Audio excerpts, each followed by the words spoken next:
Di garis depan, hero Roman dan Hugh McGlass berhadapan langsung dengan vampire Kallinikos beserta 2 Stragoi yang tampak jelas bukan Stragoi biasa. Berbeda dengan 8 Stragoi sebelumnya yang dapat dihancurkan dalam sekejap.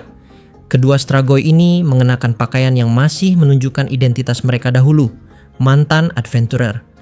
Sebagai Stragoi, kemampuan fisik mereka telah melampaui batas manusia, menutupi kelemahan teknik yang dulunya mereka miliki dengan kecepatan dan kekuatan yang berlipat. Kallinikos sendiri berdiri dengan tenang. Kemudian dari telapak tangannya tercipta sebilah pedang berwarna merah, sebuah bloodsword yang berdenyut seakan terbuat dari cairan hidup. Gerakannya penuh keyakinan, menandakan bahwa dia memahami dengan jelas posisi dirinya sebagai vampire bangsawan, dan pada saat yang sama, ia tidak menyadari identitas sejati pihak yang berdiri di hadapannya. Roman segera maju untuk menghadapi Kallinikos 1 lawan 1, sementara Hugh menahan serangan dari 2 mantan adventurer yang kini sepenuhnya menjadi Stragoi. Pertarungan yang terjadi jauh dari kata seimbang. Teknik pedang Kallinikos sangat tinggi, setidaknya cukup untuk membuat Roman tidak dapat dengan cepat menekannya. Sebagai vampire, daya tahannya jauh melampaui manusia, sehingga semakin lama waktu berlalu, keuntungan akan berpihak pada dirinya. Namun, ketenangan Kallinikos mulai retak ketika ia melirik ke belakang dan melihat pasukan Stragoi yang dikirimnya terhenti satu persatu, lalu kehilangan kepala di tangan Party Room No. 10 dan para penyihir yang bertarung di barisan belakang.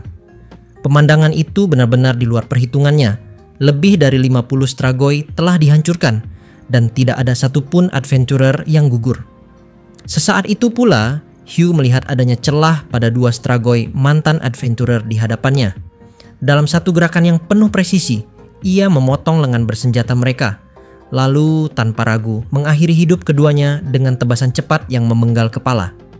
Gerakan itu menunjukkan keahlian seorang mantan adventurer kelas A yang kini dikenal luas sebagai Master McGlass. Bahkan Roman yang sempat menyaksikan aksinya tidak bisa menahan rasa kagum dalam dirinya. Kallinikos yang menyadari bahwa keadaan mulai berbalik, menggeram dengan wajah penuh kemarahan. Menyadari bahwa pasukannya hancur dan para lawannya jauh lebih berbahaya daripada yang ia perkirakan, ia segera meningkatkan kekuatan fisiknya hingga melampaui batas yang semula. Dalam sekejap, tubuhnya bergerak mundur dengan kecepatan luar biasa, hingga sulit diikuti bahkan oleh mata Roman.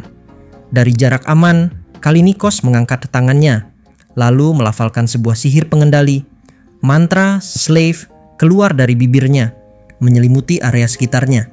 Seketika itu pula, kabut kelam seperti awan menembus ke dalam kesadaran Hugh dan Roman. Pikiran mereka tertutup, kewaspadaan mereka terkikis. Roman berusaha menahan pengaruh itu dengan menggigit giginya, menahan agar kesadarannya tidak sepenuhnya runtuh. Namun, Hugh tidak mampu menahan dorongan magis tersebut. Ia kehilangan keseimbangan dan akhirnya jatuh berlutut. Kesadarannya direnggut oleh pengaruh kutukan vampire bangsawan itu. Pemandangan yang terjadi di garis depan membuat seluruh anggota barisan belakang terdiam. Mereka menyaksikan bagaimana Hugh yang semula berlutut kini berdiri kembali.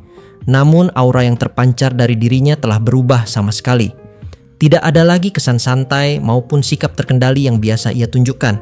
Kini tubuhnya dipenuhi energi liar, seolah seluruh dirinya dipenuhi agresi dan kekuatan mentah yang hanya mengenal satu tujuan, menebas lawan di hadapannya. Roman yang berdiri berhadapan dengannya segera menyadari perubahan itu. Ia dapat merasakan dengan jelas bahwa bukan lagi Hugh yang mengendalikan dirinya, melainkan sihir gelap yang diucapkan oleh Kallinikos. Serangan pedang yang datang dari Hugh tidak mengenal ragu sedikit pun.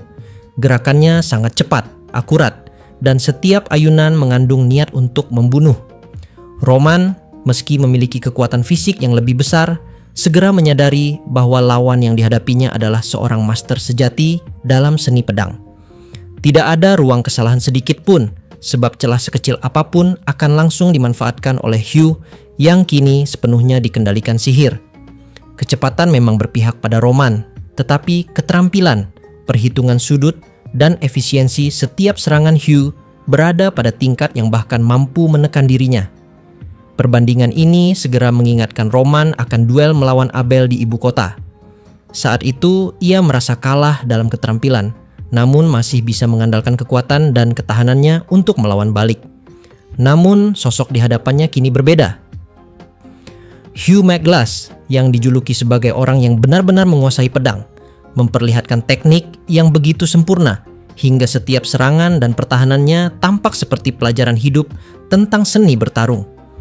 Roman menyadari bahwa jika ia membuat satu kesalahan saja, pedangnya akan terpatahkan dan tubuhnya akan roboh di tempat. Sementara itu, dari kejauhan, anggota Party Room No. 10 dan para penyihir di barisan belakang hanya bisa menyaksikan. Mereka tahu bahwa sihir kegelapan yang menguasai Hugh tidak dapat dihilangkan kecuali Kallinikos dikalahkan. Graham yang memahami sihir tersebut lebih dalam, semakin cemas melihat bagaimana situasi berkembang. Ia tahu bahwa hanya Roman yang memiliki daya tahan magis cukup kuat untuk melawan pengaruh itu. Namun pertempuran pedang yang sedang berlangsung jauh lebih berbahaya daripada sekadar duel biasa. Ini adalah pertarungan melawan seorang ahli yang kini bahkan tidak mengenal rasa takut atau ragu, karena seluruh tubuhnya digerakkan oleh perintah mutlak sihir kegelapan.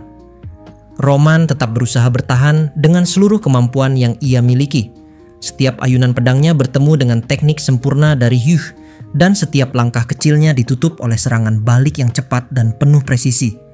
Tekanan yang ia rasakan jauh melampaui apapun yang pernah ia alami sebelumnya. Ia berjuang bukan hanya melawan tubuh seorang pedang legendaris, melainkan juga melawan sihir pengendali yang tidak memberi ruang kompromi. Dalam pikirannya, Roman sadar bahwa pertarungan ini bisa menjadi ujian terberat sepanjang hidupnya.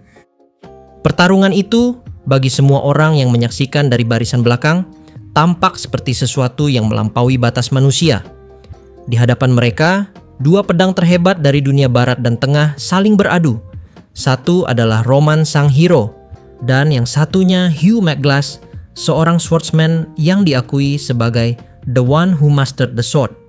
Benturan keduanya menimbulkan gelombang tekanan yang membuat tanah bergetar, udara terbelah, dan hati siapapun yang menyaksikan terhenti sejenak.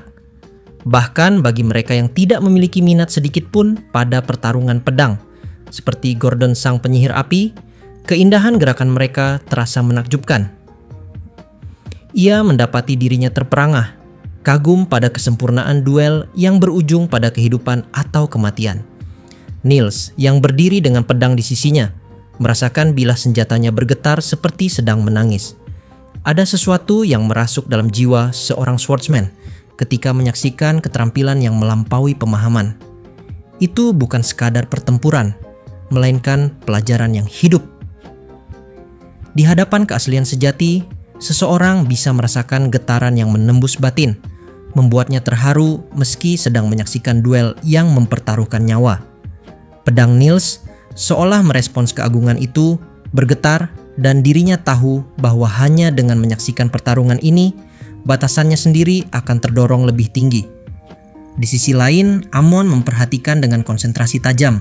Setiap gerakan, setiap perubahan posisi, setiap ayunan pedang, semua terekam di dalam benaknya. Tubuhnya sedikit bergerak seolah menirukan gerakan pedang yang dilihatnya, sementara pikirannya menjalankan simulasi pertarungan sendiri.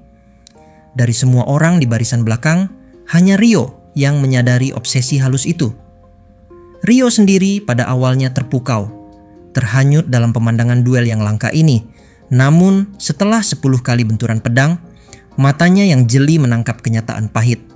Roman mulai terdesak. Kecepatan dan kekuatan memang ada padanya, tetapi keahlian Hugh melampaui batas itu. Rio mengingat dengan jelas alasannya pernah menghentikan duel antara Roman dan Abel. Seorang hero tidak boleh binasa begitu saja, karena takdir menuntut mereka untuk menghadapi Raja Iblis.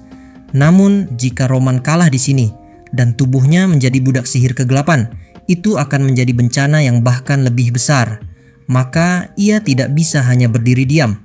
Dengan cepat, pikirannya menembus masa lalu. Ia pernah merasakan sihir slave di kuil tersembunyi, hampir kehilangan kendali, namun ia bisa menolaknya dengan kekuatan yang datang dari dalam dirinya sendiri. Saat itu Abel menolong dengan sebuah item, namun Rio tahu inti sebenarnya adalah kekuatan yang bersemayam dalam tubuhnya, kemampuan untuk menolak pengaruh energi jahat. Ia teringat pada kata-kata Sera, juga pada peringatan binatang penjaga desa Nils. Semua itu bukan kebetulan, melainkan kekuatan yang unik miliknya. Ryo pun menguatkan tekad, meraih pedang Murasame di pinggang tanpa menghunusnya sepenuhnya. Ia memberi sinyal singkat kepada Roman. Dalam sekejap, hero itu melompat mundur, meninggalkan celah yang langsung diisi oleh Ryo. Hugh yang dikendalikan sihir, kegelapan mengejar. Namun tiba-tiba bilah es dari Murasame menahan lajunya. Serangan demi serangan datang bertubi-tubi. Ryo tidak melawan dengan tujuan untuk menundukkan Hugh, melainkan menahan, mengulur waktu, dan melindungi. Pertahanan besinya yang kokoh membuatnya mampu berdiri teguh dan bahkan menghadapi swordsman legendaris. Kallinikos, sang Viscount Vampire yang menyaksikan dari kejauhan, mengerutkan kening. Ia menyadari sesuatu yang tidak wajar, sebab slave seharusnya tidak bisa ditolak oleh manusia biasa. Namun, pemuda yang kini berhadapan dengan Hughes tampak sama sekali tidak terpengaruh. Ryo hanya menangkis, menghindar, dan terus bertahan dengan senyum sinis di wajahnya. Sementara Kallinikos diliputi amarah karena mustahil seorang manusia dapat menahan kendali seorang bangsawan vampir. Tetapi kenyataan di depan mata menentangnya. Pertarungan itu berlanjut lama. Puluhan lalu ratusan benturan pedang terjadi, bahkan hingga melewati 200 kali tebasan, dan Ryo tetap teguh berdiri. Ia tidak memberi celah bagi Hugh untuk menembus pertahanannya. Hingga akhirnya momen yang ditunggu pun datang. Hugh melompat tinggi, lalu tiba-tiba berlutut di tanah, seolah tubuhnya mengkhianati kendali sihir yang menjeratnya. Kallinikos yang menyaksikan kebingungan. Apa yang terjadi di hadapannya tampak mustahil, namun rahasia itu segera terungkap. Ternyata, Ryo bisa menghilangkan dan mengurangi pengaruh kekuatan sihir slave dengan menggunakan teknik jamming. Ryo sendiri tidak menyangka bahwa sihir jamming dapat digunakan seperti ini. Hugh, meskipun dikendalikan, menyisakan secercah kehendak terakhir yang tak dapat dibungkam. Dari tangannya, sebuah pisau pendek melesat deras ke arah dahi vampir bangsawan itu. Kallinikos menangkisnya dengan pedang berdarah, namun tindakan itu hanyalah jebakan. Dalam sepersekian detik, Hugh sudah berada dalam jarak serang. 4 garis cahaya terukir di udara. Itulah sinar pedang Hugh McGlass, serangan pamungkas yang mengguncang ruang pertarungan. Dalam sekejap, kedua lengan dan kaki Kallinikos terputus. Tubuh bangsawan vampir itu terhentak, terbelah oleh keahlian mutlak seorang swordsman sejati. Kallinikos, meski dia seorang vampire yang sangat kuat, namun dia tetap bisa merasakan sakit ketika tubuhnya dilukai.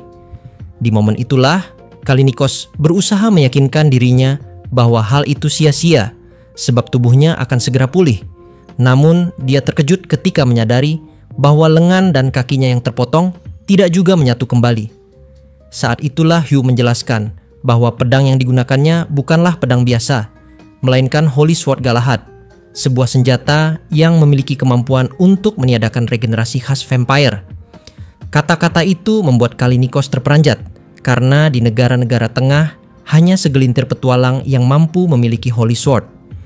Hugh menatapnya dengan dingin, lalu memperkenalkan dirinya dengan sopan sebagai Hugh McGlass dari Adventurer Group Lune. Mendengar pengakuan itu, Kallinikos merasa pahit. Ia menyadari bahwa sejak awal ia berhadapan dengan seorang tokoh besar yang namanya dikenal sebagai pahlawan perang besar, dan dirinya terlalu naif menganggap pertarungan ini sebagai sesuatu yang bisa ia menangkan dengan mudah. Ryo, meskipun menyaksikan keadaan Kallinikos yang sudah tak berdaya, tetap tidak menurunkan kewaspadaannya. Ia membayangkan berbagai kemungkinan yang biasa muncul dalam kisah-kisah tentang vampire. Pelarian dengan berubah menjadi ribuan kelelawar, kutukan terakhir menjelang kematian, atau bahkan ledakan bunuh diri yang bisa menyeret semua orang. Ia mengingat sebuah pepatah lama yang mengatakan untuk selalu mengantisipasi yang terburuk, namun tetap berharap yang terbaik. Dikelilingi oleh Icewall Ryo, Kallinikos akhirnya mengakui identitasnya. Ia menyebut dirinya sebagai Count Haskill Kallinikos, dan dengan wajah menengadah, ia menyatakan bahwa pasukan Roman telah menang. Ia bahkan meminta agar dirinya segera dibunuh, karena ia tahu musuhnya pasti mengerti cara mengakhiri hidup seorang vampire. Namun Hugh menahan diri, menjelaskan dengan tenang bahwa ada sesuatu yang ingin diketahui sebelum nyawa Count itu dihabisi. Kallinikos menolak dengan senyum sinis, namun Hugh tetap tidak terpengaruh. Dengan tenang ia mengingatkan bahwa seorang Count, seorang bangsawan yang terpilih, seharusnya memiliki kebanggaan. Ia menekankan bahwa pasukan mereka telah mengalahkannya dengan sempurna, tanpa satupun korban jiwa, menghancurkan seluruh pasukan vampire yang ia pimpin, sekaligus mematahkan sihir kegelapan yang menjadi andalannya. Dalam keadaan seperti itu, seorang bangsawan seharusnya tidak menutup mulutnya rapat-rapat, melainkan mempertimbangkan untuk memberi informasi demi menjaga kehormatan yang ia banggakan. Hugh sengaja menekan sisi kebangsawanan Kallinikos, menyentuh inti dari harga diri yang ia junjung. Dalam negosiasi, menyerang hal yang paling dijunjung tinggi lawan adalah dasar paling mendasar untuk membuka celah dalam kebisuan. Hugh menanyakan alasan mengapa desa nelayan itu ditaklukkan. Kallinikos menjawab dengan nada bosan, menyatakan bahwa pertanyaan yang terlalu samar tidak bisa dijawab. Namun ia tetap menambahkan bahwa penguasaan desa itu terjadi hanya karena kebetulan. Ia mengaku telah diusir dari negaranya akibat kalah dalam perebutan kekuasaan, lalu terombang-ambing oleh badai di laut, hingga akhirnya terdampar di desa nelayan tersebut. Hugh kemudian bertanya alasan mengubah penduduk desa menjadi strigoi. Kallinikos menjawab dengan perbedaan pandangan antara manusia dan vampire sejak dahulu kala. Baginya, manusia memelihara babi atau ayam untuk kemudian mengambil daging dan telurnya, tanpa pernah meminta izin atau mempertimbangkan keberatan hewan itu. Maka, apa yang dilakukan vampir terhadap manusia menurutnya tidak jauh berbeda. Dari sudut pandang manusia, tentu hal itu dianggap salah. Namun dari sudut pandang vampire, manusia tidak lebih kuat daripada hewan ternak. Rio yang mendengar penjelasan itu merenung. Ia menyadari bahwa di dunia ini manusia memang bukan makhluk terkuat, berbeda dengan bumi tempat asalnya. Kehadiran naga, griffin, dan makhluk perkasa lainnya menjadikan manusia hanya salah satu dari banyak spesies. Maka dari sudut pandang vampire, manusia mungkin benar-benar tidak lebih dari hewan ternak. Namun bagi Hugh, ada pertanyaan yang jauh lebih penting. Ia bertanya tentang iblis yang tertidur di tanah ini. Reaksi kecil tampak pada wajah Kallinikos, sekejap pergerakan alis yang segera ditutupi dengan tenang. Setelah hening beberapa saat, ia akhirnya menghela napas dan menjawab. Ia menjelaskan bahwa di sebelah barat lapangan, sekitar 15 menit berjalan kaki, terdapat sebuah gua dengan peti batu di dalamnya. Kallinikos mengaku tidak pernah melihat isi peti tersebut, karena saat ia menyentuhnya setengah kekuatan sihirnya tersedot habis. Dari pengalaman itu, ia menyimpulkan bahwa sesuatu yang berbahaya tertidur di dalamnya dan kemungkinan besar akan segera terbangun karena energi yang ia serahkan telah mempercepat proses pemulihannya. Kata-kata itu membuat suasana semakin tegang. Graham, sang pendeta, bergumam lirih bahwa apa yang dilakukan vampire itu mungkin telah memperburuk keadaan umat manusia. Namun Kallinikos hanya menyeringai lemah. Tenaganya semakin habis dan warna wajahnya semakin pucat. Hugh memutuskan bahwa jawaban itu sudah cukup. Ia bertanya pada Graham apakah ada pertanyaan tambahan, namun sang pendeta hanya menggeleng. Pada saat itulah Rio mengangkat tangan meminta izin untuk mengajukan pertanyaan terakhir. Hugh memberinya kesempatan. Rio menanyakan lokasi negara vampire yang disebut Kallinikos sebelumnya. Pertanyaan itu mengejutkan banyak orang, sebab pernyataan bahwa vampire memiliki negara sendiri adalah sebuah pengakuan besar. Kallinikos tersenyum tipis, menyesali kecerobohannya. Ia mengaku tidak bisa menjawab pertanyaan itu, bukan karena benci terhadap sesamanya, melainkan karena meski diusir, ia tidak ingin mengkhianati bangsanya sendiri. Rio menerima jawaban itu tanpa protes, karena ia sudah memperkirakan hasilnya. Yang ingin ia pastikan hanyalah satu hal, negara vampire benar-benar ada, dan letaknya tidak jauh dari tempat mereka sekarang. Jika berada di ujung dunia, atau di wilayah barat atau timur, Kallinikos tentu akan menjawabnya tanpa masalah. Justru penolakannya sendiri sudah menjadi bukti keberadaannya di sekitar wilayah ini. Bagi Rio, pengetahuan itu sudah cukup. Ia tidak berniat menghancurkan negara vampire, hanya ingin memastikan bahwa keberadaannya nyata. Di momen itulah, dengan suara yang begitu kecil hingga hanya Rio yang mampu menangkapnya, Kallinikos bergumam lemah. Kata-kata itu terdengar seolah bukan ditujukan kepada mereka yang hadir, melainkan kepada seseorang jauh di negeri vampire. Ia menyebut tentang 100 tahun bimbingan, tentang bagaimana manusia seharusnya terus mengucapkan mantra untuk mengaktifkan sihir lemah. Namun, kini mereka sama sekali tidak melakukannya. Bisikan itu membuat Rio tersentak, seolah ada rahasia besar yang sedang diungkap. Namun, sebelum ia sempat bertanya lebih jauh, kesempatan itu terputus. Graham melangkah maju dengan wibawa penuh, menyatakan bahwa hidup vampire itu akan segera diakhiri. Atas perintahnya, Rio menurunkan dinding es yang masih mengurung Kallinikos. Tatapan vampir itu beralih pada simbol gereja barat yang tergantung di leher Graham. Ia mendengus kecil, menyadari peran sang rohaniwan, lalu menebak bahwa Graham adalah orang yang mengaktifkan sihir perlindungan sebelumnya. Namun, Graham menampik dugaan itu dengan tenang. Dari tongkat yang digenggamnya, tiba-tiba meluncur keluar sebuah pedang lurus, senjata rahasia yang disembunyikan di dalam tongkat suci. Pemandangan itu bahkan sempat membuat Rio terperangah, menyadari bahwa sosok di depannya bukanlah pendeta biasa. Graham kemudian mengungkap identitas sejatinya sebagai seorang archbishop, lebih jauh lagi sebagai seorang vampirologist, ahli sekaligus pemburu vampir yang berpengalaman. Kejutan itu membuat mata Kallinikos membelalak. Dari keterkejutan, ekspresinya segera berubah menjadi amarah membara, menyadari siapa sebenarnya manusia di depannya. Namun, semua itu tidak lagi penting.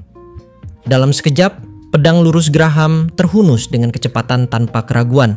Gerakannya memenggal kepala Kallinikos, lalu dalam satu tusukan pasti menembus jantungnya. Metode itu adalah cara yang selama ini diumumkan gereja barat sebagai satu-satunya jalan untuk membunuh vampire. Memenggal kepala, lalu menghancurkan jantung dengan senjata yang dikuduskan. Graham melakukannya dengan presisi sempurna, tanpa goyah sedikit pun, seolah ribuan kali mengulanginya dalam hidupnya. Dengan tenang ia menghitung, menambahkan Kallinikos sebagai vampire ke-256 yang jatuh di tangannya. Tubuh vampir itu ambruk, darahnya menghitam dan kekuatannya lenyap. Graham segera memberi perintah terakhir kepada Gordon, penyihir api, untuk menghanguskan seluruh bagian tubuh, kepala, badan, dan anggota tubuh yang telah terpotong. Api menyelimuti sisa-sisa itu hingga tak ada jejak yang tersisa. Dengan begitu, keberadaan Count Haskill Kallinikos sepenuhnya lenyap dari dunia.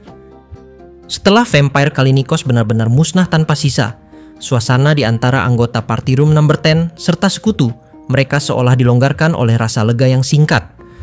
Ada kekaguman yang terarah pada Graham, bukan hanya karena teknik pedangnya yang melampaui banyak swordsman lain, tetapi juga karena keberaniannya mengungkapkan identitas sebagai archbishop sekaligus vampirologist. Namun di balik semua itu, Rio mengingatkan bahwa misi utama mereka sejak awal bukanlah memburu vampire, melainkan menghadapi iblis yang keberadaannya sudah dipastikan. Seruan itu membuat semua orang tersadar, terutama Niels, bahwa kematian Kallinikos hanyalah bagian sampingan dari misi yang lebih besar. Hugh McGrath, pemimpin mereka, segera menetapkan bahwa setelah membakar sisa-sisa vampire dan beristirahat sebentar, tujuan berikutnya adalah gua iblis yang keberadaannya telah diketahui. Tak lama kemudian, gua itu ditemukan. Pintu masuknya terbuka akibat segel kuno yang entah mengapa terlepas. Batu besar yang menutupinya selama hampir 1000 tahun pun bergeser, memperlihatkan jalan masuk yang gelap. Belrock, dwarf ahli sihir tanah, memeriksa dengan cermat dan menjelaskan bahwa segel itu telah bertahan selama 950 tahun, suatu capaian yang mengesankan. Namun pertanyaan besar muncul, dari mana kekuatan sihir yang menopang segel itu berasal? Hugh hanya bisa bergumam, sementara dalam hati Rio menyimpulkan bahwa jawabannya kemungkinan besar terletak pada alkimia, metode terlarang yang pernah ia baca dalam buku hitam Hasan. Cara itu memanfaatkan kekuatan sihir dari objek yang disegel itu sendiri, sebuah praktik yang bahkan Hasan sebut sebagai penyalahgunaan kekuatan di luar norma. Rio tahu bahwa menyebutkan metode itu hanya akan menimbulkan masalah, maka ia memilih untuk menyimpannya rapat-rapat. Dengan sihir pasif sonar yang terus ia aktifkan sejak masuk hutan, Rio menyadari bahwa radius 300 meter di sekitar gua benar-benar kosong dari makhluk hidup. Hewan liar dan monster pun enggan mendekat, seolah ada sesuatu yang dianggap terlalu berbahaya. Hugh, yang sudah berpengalaman sebagai mantan petualang kelas A, juga merasakan atmosfer tidak biasa. Dengan pedang terhunus, ia memimpin langkah perlahan ke dalam gua. Jarak gua itu ternyata tidak panjang, dan mereka segera sampai pada sebuah ruang besar yang di ujungnya berdiri sebuah peti batu menyerupai peti mati kuno. Maurice, sang pengintai, memastikan tidak ada jebakan fisik di sekitarnya. Namun mereka semua masih teringat pada kata-kata Kalinikos bahwa menyentuh peti itu akan menguras sihir. Graham melirik Hugh, menanyakan apa langkah yang harus diambil. Hugh sendiri tidak memiliki rencana pasti, karena situasi seperti ini memang tak bisa diprediksi. Sebelum keputusan dibuat, peti batu itu tiba-tiba mulai bergetar dan memancarkan cahaya. Seketika, ruangan besar itu pun ikut bergetar, disertai runtuhnya batu-batu dari langit-langit gua. Hugh segera memberi perintah untuk mundur, dan semua orang berlari keluar secepat mungkin. Baru setelah Hugh berhasil keluar terakhir, gua itu ambruk sepenuhnya. Namun anehnya, dari balik runtuhan, cahaya yang sama tetap memancar kuat. Alicia, penyihir angin, dan Gordon, penyihir api, merasakan tekanan sihir yang luar biasa terpancar dari dalam. Peka terhadap aliran mana, keduanya tahu bahwa di balik cahaya itu tersembunyi sesuatu yang amat berbahaya. Lalu, tiba-tiba, runtuhan batu yang menutup gua itu meledak dengan hebat. Rio segera menciptakan ice wall untuk menahan hujan batu yang terhempas ke arah rombongan. Dari balik debu yang perlahan menghilang, terlihat sebuah siluet. Tekanan sihir yang mencekam terasa oleh semua orang, bahkan mereka yang bukan pengguna sihir. Ukurannya sama dengan manusia, namun tubuh itu bersinar terang dan melayang di udara. Ketika melayang hingga setinggi 5 meter, wujudnya menjadi jelas. Yang muncul adalah sosok wanita cantik bercahaya, memancarkan pesona sekaligus ancaman yang membuat semua orang terdiam.